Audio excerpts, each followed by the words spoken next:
Hey there, welcome to the Bronx Buzz. And it's a very interesting show this evening. We've got two cultural segments that we're going to have for you. And let's start with an environmental artist and social justice activist, my buddy Daniel Lanzilotta. Nice to see you, Dan. Hi, Gary. How are you? I'm doing well. Happy to see you. Congratulations on your selection for the 2024 Creative Climate Awards. I know Thank it's you so something that you much. take seriously. I wanted to ask you this: we've done a number of interviews in the past. You are as we said, an environmental artist.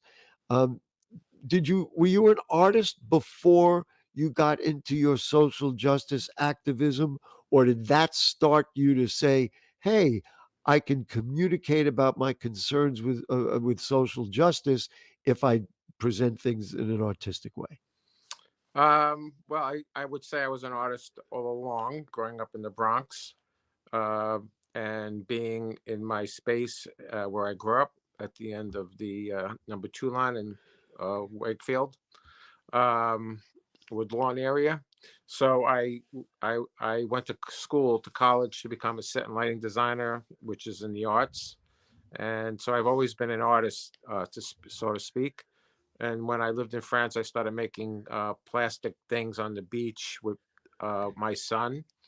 And then I started to notice that there was a real direct connection between what I was finding on the beach and the environment. And then one thing led to the other. And of course, as you know, the Bronx has the highest rate of asthma in the country. And so We all have these things are so many interconnected. environmental concerns. I mean, we don't have enough fingers on our hands to list them all. And so that then you put it together. You said, maybe I Right. So can I put it all communicate. together. I'm a Bronx 200 artist. I'm a resident artist of Leogan, Haiti. And so my love and lust for my hometown, I'm dedicating the show that's going to be up in Dumbo to everyone from the Bronx. And my deep, deep love for my borough. So I'm Do very do you proud to say I'm from the Bronx. do you create every day? Yes, I do. I was creating moments before we went on the You air. don't have something you can hold up and show us what you were working on? I have the mask that's going into All right, Dumbo good. I like this. There you with go. me. Wait, Where get are up near you? the camera. Oh, so this is the one. Now, is this the same one that we have a little video of, Yes, right? All yes. right, Anderson, pop up that video if you can. Here we go. Woo! Look at that. Now, if I'm going to guess correctly, these are all made from pieces that you have. Here it is. That you have found in other. Every single piece is part of some other plastic debris. The big black structure of the mask was found on Canal Street, uh, on the very eastern side of Canal Street during the height of COVID. And I hadn't made a mask in a long, long time, and that thing kept haunting me. Like I want to be a mask. Well, it haunts me now. And I have to so tell the you. orange parts on the side I made 15 years ago, Wow. believe it or not, and Well, I've had let me them tell you this: forever, if you and so didn't they do just came together. if you didn't do something with it, that stuff was going to stay wherever it is forever and ever. Ever, So yeah. you may as Plastic is well. forever. In fact, the word plastic has the word last in it, so it's already told you. There you go. It's Uh, already told you it's going to last. what is the Human Impacts Institute? They're an environmental organization that deals with climate change and the arts and residencies, and they have um, a lot of impact in social justice. And I found out about them a few years ago, and I've been wanting to be in a show. So I saw that they were advertising for artists, and they had an open call. So I applied, and I sort of forgot about it. I was sitting in a cafe in Brooklyn a few weeks ago, and I got an email saying I got accepted into the show. And it's really kind of it was the perfect timing because I was going to take the training with uh, Climate Reality Project that Al Gore, Vice President Al Gore, Yeah, started. I definitely want to talk to you about And I that. got But okay, accepted into that, and I just finished that training with many other, many other advocate. leaders, 3,000 to be exact. Wow. We're at the Javits Center.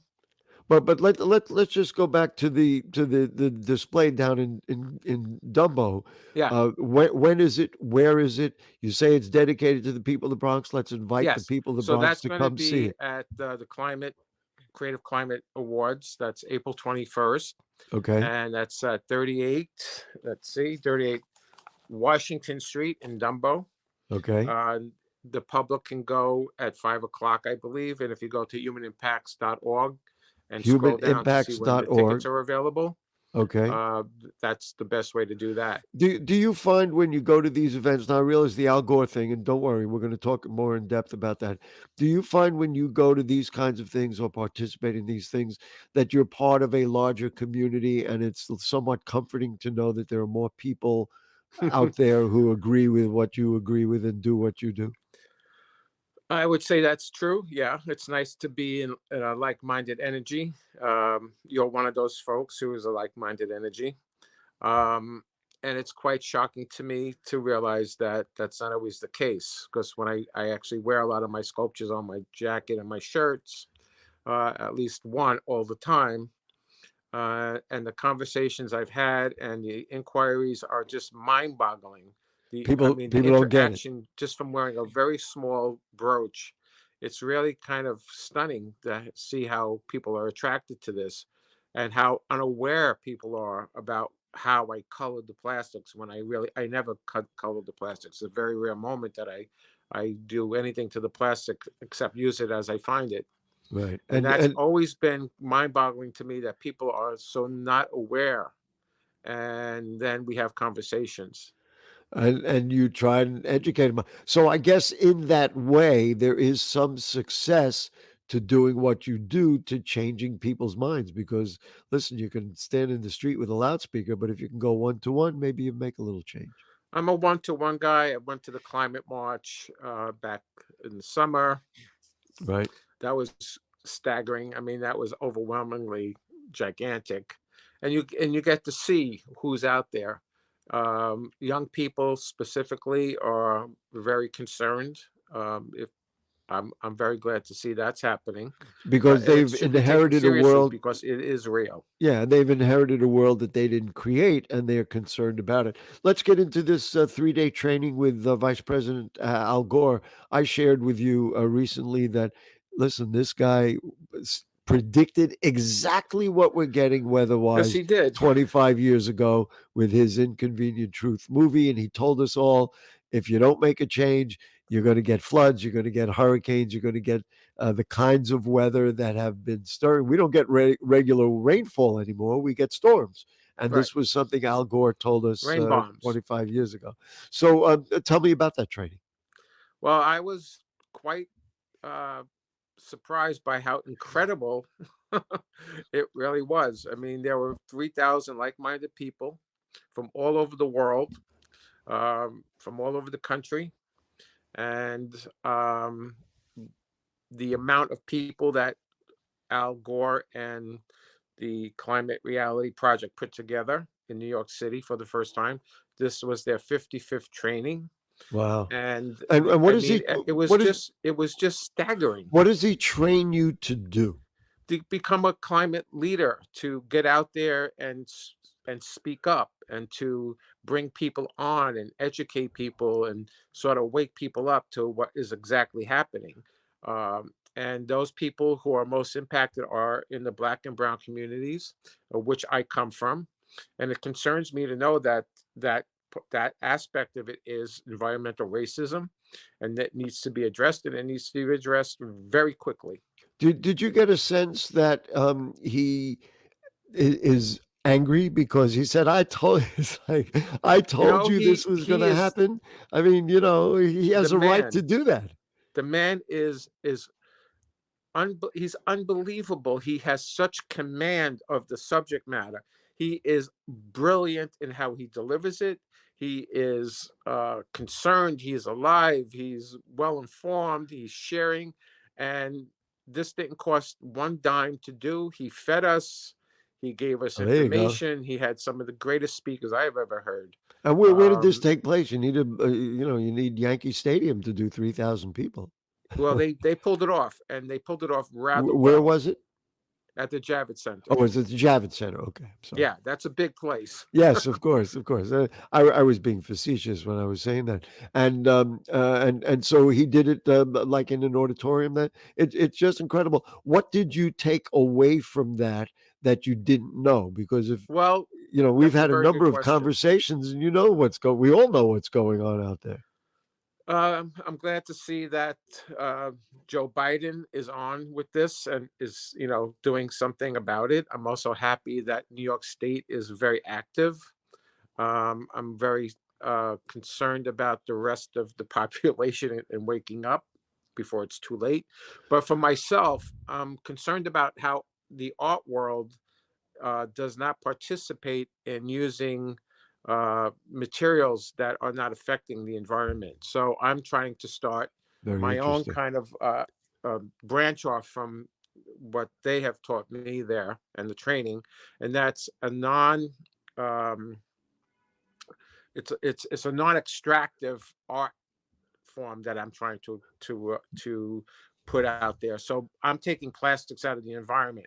I'm not purchasing art supplies that are made with That may be petrochemicals. harmful. Listen, we're almost out of time. I want to congratulate you again for being selected for the 2024 Creative Climate Thank you. Awards. The Human Impacts Institute at Dumbo.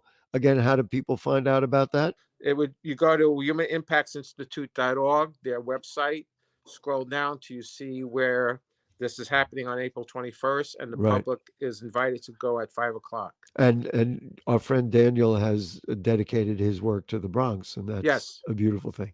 All right, listen, Daniel Lanzilotta, thank you so much, Thank you, Gary. and just keep doing what you're doing. We need you. We need you to Thank keep you. doing it. We need 40,000 more of you. One is enough. So, oh, okay. Anyway, but really, Thank you so congrats much. for all Have a your great work, day. and thank you so much. Bye-bye. Okay, we'll take a short break, and then we're going to take a look at something fascinating that happened in the Yankee Stadium area right after this. Don't go away. 19.7% of Bronxites currently experience food insecurity. Meanwhile, instead of these nice, colorful foods, this is the best food that they have access to. If this sounds like you, there are a bunch of resources to get healthy food for free or cheap. If you want to help, you might consider donating or volunteering in one of these places. Community fridges like this one are all over the city, and allow New Yorkers to conveniently donate extra food to people who might need it. Go to this link and find your nearest one. Food banks and pop-up events like these provide millions of healthy meals to families in need. These organizations are distributing meals to Bronxites as we speak, and are always accepting donations and volunteers.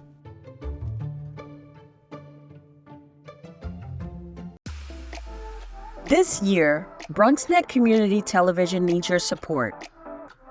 For more than 30 years, we've been providing community programming shows, education courses, and access to our world-class television studios, a place where Bronx residents can call home. Community leaders and organizations can share their ideas, stories, and passions for what matters to us.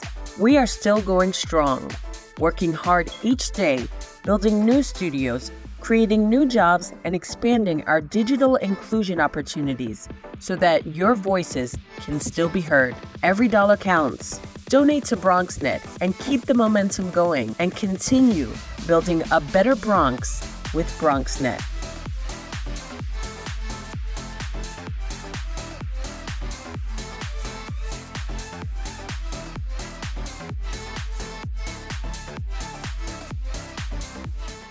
Okay, back with you on the Bronx Buzz. Thanks to Daniel Lanzilotta. He really is doing something that's so important. And as I said, I wish there were more of him because we really need to spread the word about what's going on in our world. In our local world, in January, we did a fascinating segment about South Bronx United, which is actually a soccer program for young people. But they have expanded their offerings and their experiences for young people. And they opened up a coffee shop right near Yankee Stadium. So when you go to the ball game, you could stop by. Let's take a look. All right, back with you on the Bronx Buzz. I'm so thrilled because one of my buddies, one of my Bronx buddies is here, someone I know who has done just unbelievable work. And he's brought one of his great young people with him, and they have something exciting to share. And we're going to help them share it. The founder and executive director of South Bronx United is Andrew So. Nice to see you again, Andrew. Yeah, thanks so much for having us. This is very exciting, and people are going to go, what? And along with Andrew is, let's see, Kaylee Flores. She's a workforce development fellow, a college student at John Jay College of Criminal Justice, and also, and here's a hint, a Club House Café barista. So nice to see you, Kaylee. Nice to meet you. Thank you for having me. Great. Andrew, South Bronx United, which I understood from the beginning, you mentioned it's about 15 years, is a soccer program, right? Yeah. I mean, that's what you think. I mean, that's how I started the organization. It was through soccer, but it's really about utilizing the power of the sport of soccer to enrich the lives of young people and families here in the Bronx. So we combine soccer with for years we've combined soccer with academic enrichment, college prep, mentoring, immigration legal services, social work supports. So it's always been about how we can enrich the lives of youth using soccer, but providing a range of other contributions. Before and we're going to talk about this very exciting venture, where did you get the idea? I mean, obviously athletics, and we all know the value of athletics. Where did you come? Like, at what point did you say, I like to coach soccer, but in the Bronx especially, it's a lot larger than that, and we can do more with it. How did that come to you? Yeah, it came up through teaching initially. I was a teacher in a school in the Morrisania area, and I loved soccer growing up as well. And I was a coach, but the students in the school had nothing to do during after school time. They were looking for something to keep them engaged. We had some kids that never kicked a soccer ball before, but we started an after school soccer program at the school, and they loved the social aspect of it. They loved to learn about the game, and then I had a handful of kids that soccer was already part of their blood. We had kids, kid from Mexico, kid from Ivory Coast, from Nigeria, from Jamaica, that all already loved the sport. So combining that, kids that were looking for a place to play and they couldn't find anywhere, with students that just needed something to keep them busy, keep them engaged. So it was the students, the players, the young people themselves who you realized, wait a minute, we've now engaged them in this. Let's find other things for them to do. Let's get a good avenue, because as a teacher, you understood that there were other needs that needed to be served. Yeah, exactly. I mean, there was no after school program at the school. So we started as a soccer program, and that led to the idea to start a whole organization, South Bronx United. So, I'm tempted to bring Kaylee into the discussion, but not just yet, because I want to lay out what we're doing. First of all, I was not aware that you had a full clubhouse. Now, you've had this clubhouse on River Avenue. Many people know that as, kind of the home of Yankee Stadium. You've heard of that place. And so you've been there for a while. I was not aware of that. Yeah, about a year and a half. So we opened our clubhouse and our offices here last September of 2022. Okay. And now here it is. The drum roll. That's my drum roll. And what did we open on Monday of this week, which blows my mind of how great it is? Yeah, just Monday, we've been super excited to open the Club House Café. So it's a social enterprise neighborhood coffee shop run by young people.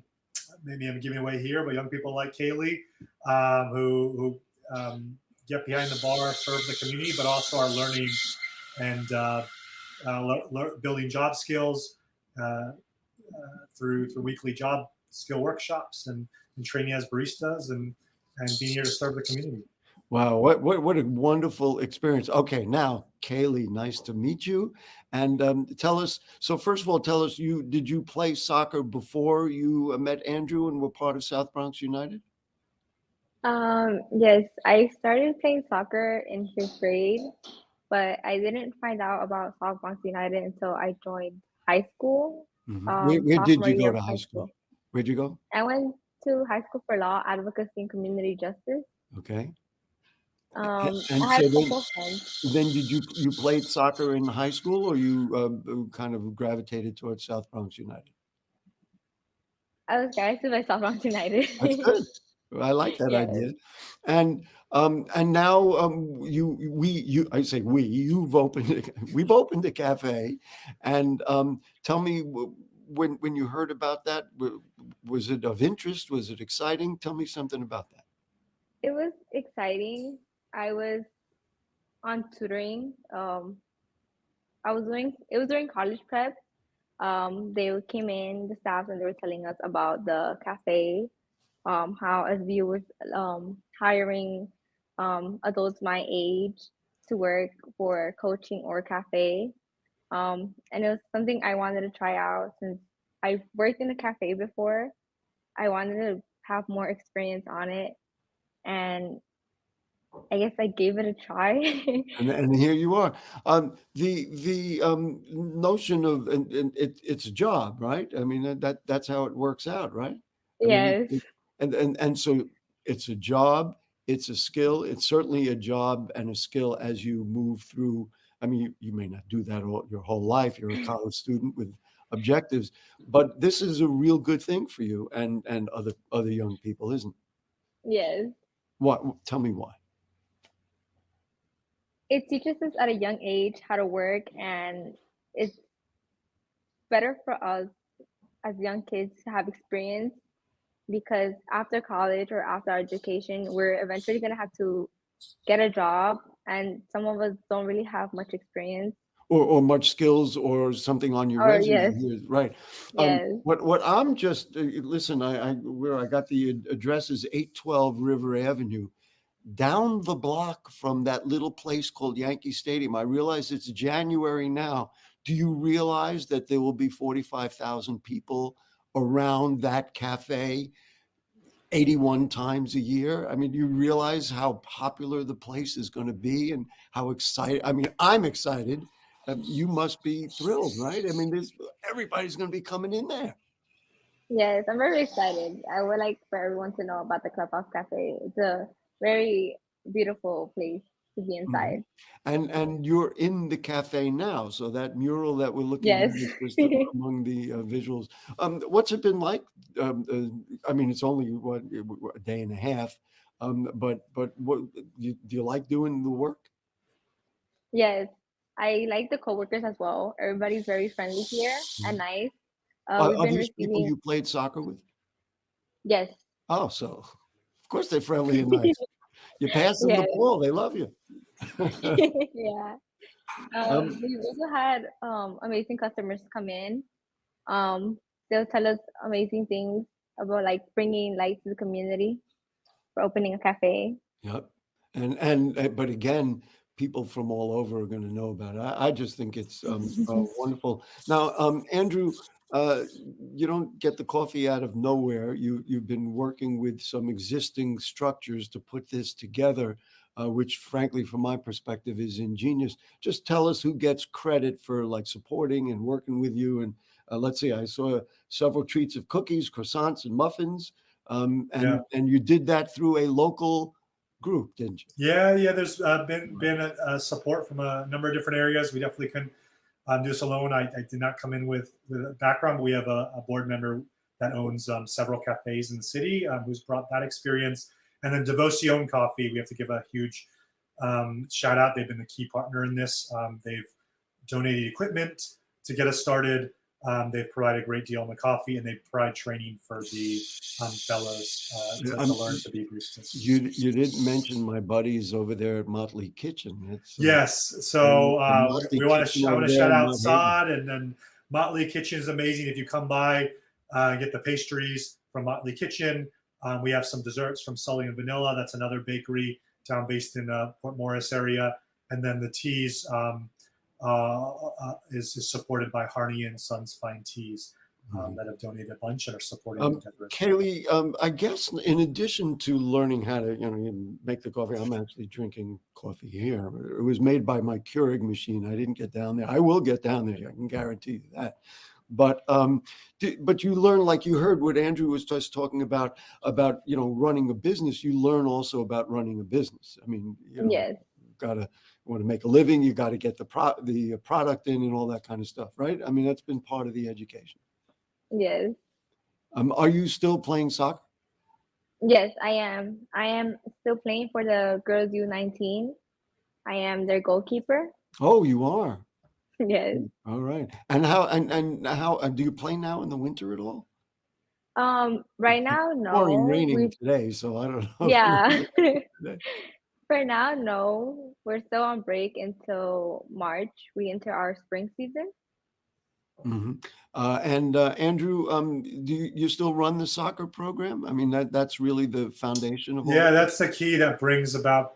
We have in our organization about 1,600 young people every year. 1,600. 1,600 in all are participating. It's not a little organization. Some soccer program, and we're open to kids and as young as actually age 2 playing in soccer classes here at the clubhouse, and then our recreational program started at age 4 and 5. Right here at McCombs Dam Park, Reverend T. Foster Park, and Patterson Park over by Patterson Houses and Gospel. Do you have? I mean, to me, getting this opened and getting the space, getting the clubhouse, having the product, and now I'm going to ask a terrible question. What's next? or are we just going to swallow this figuratively and literally and then see what happens next? Yeah, well, I mean, we are always looking to figure out ways to grow our impact and serve the community, and this was the way, the Clubhouse Cafe. So I think for the next year or two, we're looking to make sure this is a big success with help from yourself, Gary, and all the folks watching. But make sure that this is a big success and think about how we can continue to support all the youth of the South Bronx.